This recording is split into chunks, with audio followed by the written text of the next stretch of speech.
One of America's biggest secrets is that farms practically don't exist anymore.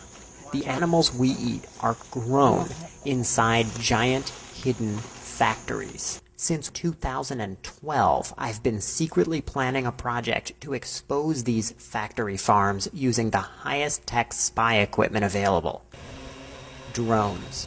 This video provides just a sample of what I saw during only a few days of filming. You're looking at a lake of toxic pig feces and urine, the size of 4 football fields. That's because thousands upon thousands of pigs are inside of these buildings. Their waste falls through slats in the concrete floor, and it's flushed directly into this giant open-air cesspool. How many of these kinds of factories are there?